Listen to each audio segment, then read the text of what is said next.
كشفت تقرير صحفية عن تفاصيل حياة النجم المغربي سعد لمجرد داخل زنزانته الانفرادية في السجن الفرنسي بعد الحكم عليه في قضية اغتصاب فتاة فرنسية خلال الأيام الماضية. وذكرت التقارير الصحفية أن الفنان سعد لمجرد يخضع للحبس الانفرادي في سجن لا سنتي في مدينة باريس، وهو سجن يقع في شرق حي مونبارناس في فرنسا. وأكدت التقارير الصحفية أن سعد لمجرد لا يتلقى أي معاملة خاصة، بل هناك مساواة كاملة مع جميع المسجونين، وذلك تبعاً للمعمول به بحسب القانون الفرنسي.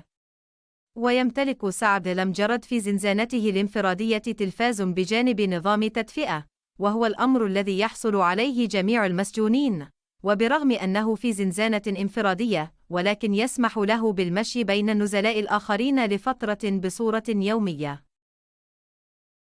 وأوضحت التقارير الصحفية أن سعد لمجرد يلتقي زوجته ومحاميه كل يوم، خاصة وأنهما يحرصان على زيارته بانتظام للحديث عن آخر تطورات القضية.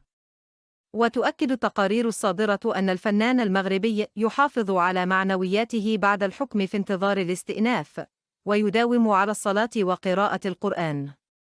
الجدير بالذكر أنه لم يتم حتى الآن تحديد موعد جلسة الاستئناف، ولكن محاميه يؤكد على متابعة كافة تفاصيل القضية ومحاولة إطلاق سراح سعد لمجرد خارج السجن.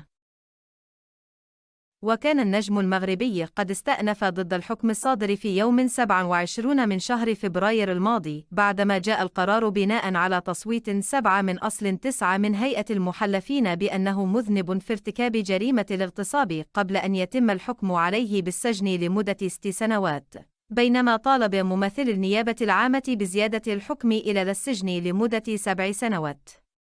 أثارت غيثة العلاكي زوجة سعد لمجرد المزيد من الجدل باستمرار دعمها له، وذلك بعد نشرها مقاطع دينية له طرحت تساؤلات حول اعتزال النجم المغربي الفن. هل سعد لمجرد سوف يعتزل الفن؟